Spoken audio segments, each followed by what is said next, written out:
Γεια σας! Σήμερα θα φτιάξω μια πάρα πολύ εύκολη συνταγή για τσιαπατάκια με ελιά. Η συνταγή βασίζεται στο ψωμί χωρίς ζυμούμα και θα χρησιμοποιήσω 200 γραμμάρια αλεύρι για όλες τις χρήσεις, 50 γραμμάρια το αλεύρι το κίτρινο το ζυμωτό, περίπου το 1 τρίτο από το κουταλάκι του γλυκού μαγιά, μισό κουταλάκι αλάτι, ελιές κομμένες, περίπου 2 κουταλιές της σούπας και 180 γραμμάρια νερό.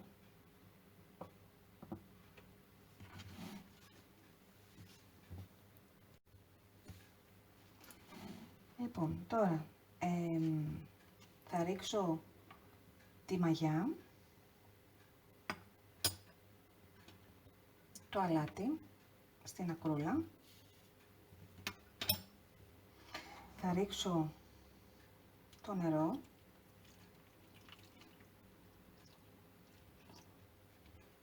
και τις ελιές.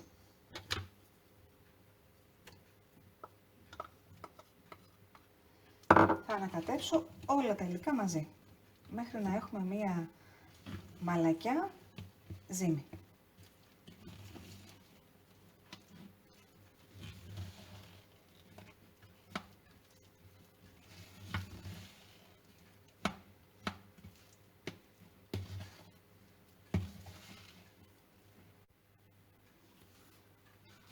Λοιπόν, η ζύμη είναι έτσι. Τώρα θα την αφήσω θα τη βάλω στο ψυγείο και θα την αφήσω εκεί για 10 με 20 ώρες. Και θα σας πω στη συνέχεια πώς θα κάνουμε τα τσιαπατάκια.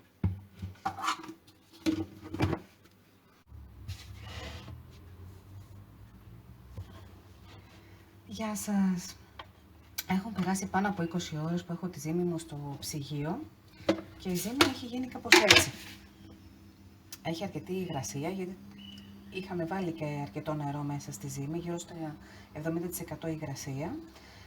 Οπότε τώρα έχει φουσκώσει, έχει κάνει φουσκαλίτσες, οπότε τώρα είναι η ώρα για να ξεκινήσω να σας δείξω πώς θα φτιάξω τα εύκολα τσιαπατάκια με ελιά.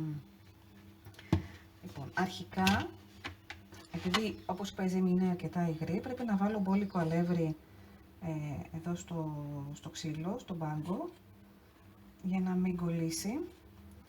Το χρειαζόμαστε το αλεύρι σε αυτή τη συνταγή, οπότε βάζω μπόλικο αλεύρι.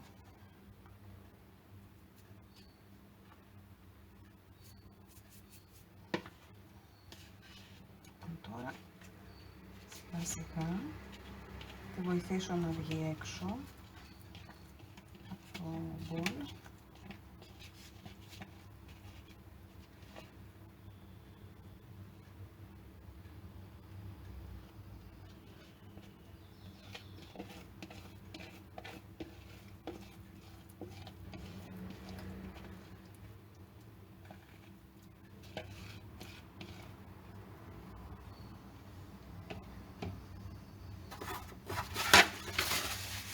Για τις τρυπίτσες που έχει κάνει, έχει φουσκώσει.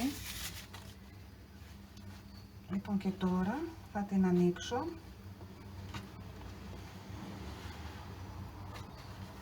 πάνω στο αλεύρι. Θέλει λίγο προσοχή για να μην κολλήσει. Περίπου σαν ένα ορθογώνιο.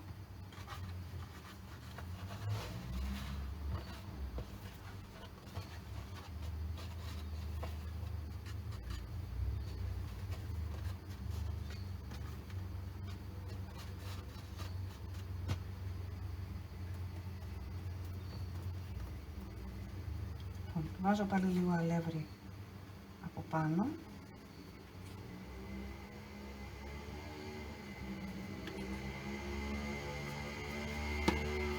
Και τώρα θα το κόψω σε κομμάτια.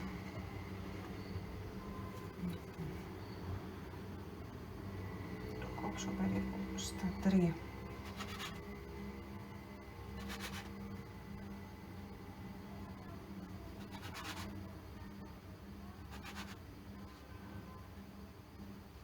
τόσο εύκολα.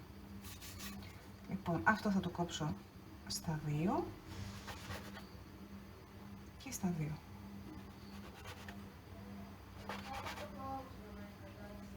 Λοιπόν, βάζω πάλι λιβράκι. Τα τσιαπατάκια μας είναι σχεδόν έτοιμα.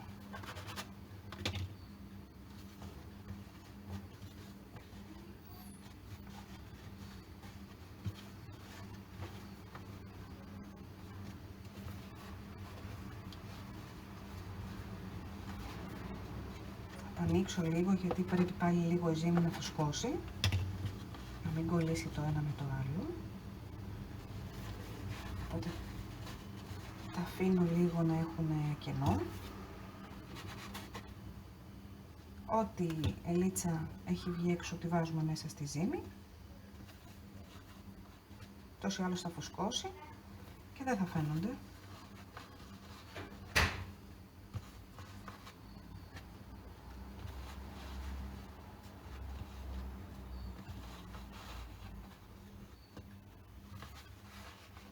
Το αλευράκι, όπως είπα, το χρειαζόμαστε σε αυτή τη συνταγή, να έχει μπουλικό από κάτω.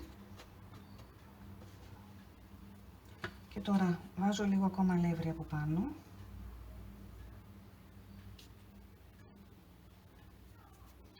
Και θα τα σκεπάσω με μία πετσετούλα για περίπου 40 λεπτά με μία ώρα, αναλόγως το πόσο ζεστό είναι το περιβάλλον εδώ στην κουζίνα. Και μετά θα τα ψήσω σε προθερμασμένο φούρνο στους 220 βαθμούς, θέλει αρκετά ζεστό φούρνο και θα δούμε πώς θα γίνουν. Λοιπόν, για να δούμε αν τα τσιαπατάκια είναι έτοιμα. Ωραία. Τα τσιαπατάκια μου είναι έτοιμα, έχουν φουσκώσει. Και τώρα θα τα βάλω στο ταψί. Το ταψί το έχω και αυτό ζεστάνει στο φούρνο στους 220 βαθμούς για περίπου 10 λεπτάκια. Και τώρα αυτό που θα κάνω είναι το εξής. Θα γυρνάω το τσιαπατάκι ανάποδα για να το βάζω μέσα στο ταψί. Θα σας δείξω πώς.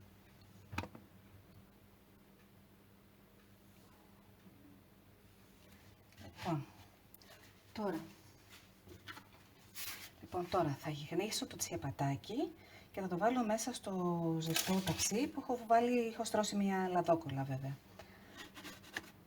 Μπορούμε και με τη σπατουλίτσα αλλά και με το χέρι. Γυρνάει. Με προσοχή και το γυρίζουμε ανάποδα.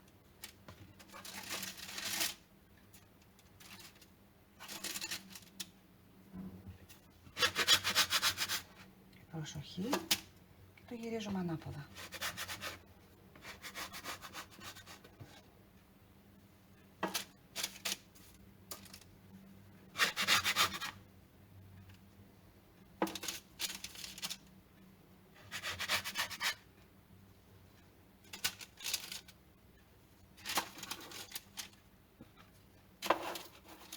Λοιπόν, λίγο να τα φτιάξω. Να χωρίσει και το άλλο τσιαπατάκι.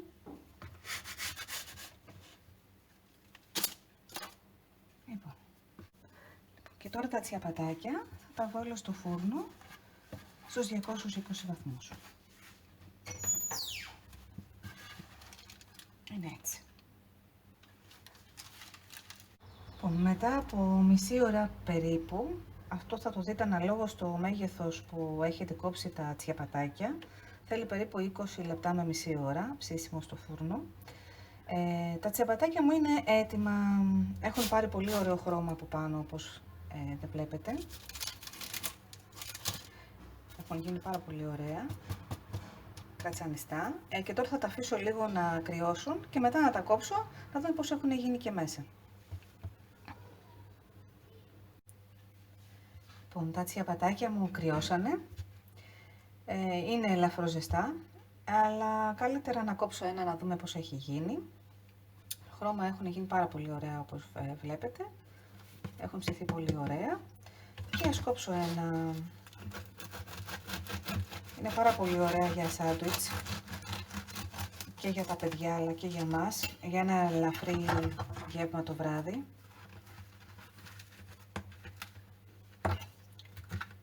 Πολύ νόστιμα και θρεπτικά.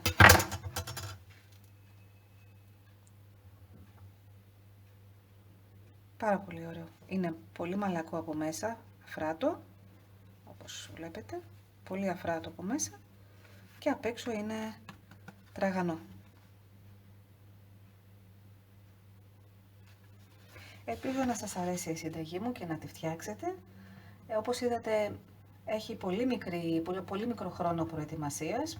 Ο μεγαλύτερος χρόνος είναι απλά να περιμένουμε να φουσκώσει η ζύμη στο ψυγείο και μετά ένας μικρός χρόνος αναμονής για να ξαναφουσκώσουν τα τσιαπατάκια για να μπουν στο φούρνο. Καλή επιτυχία!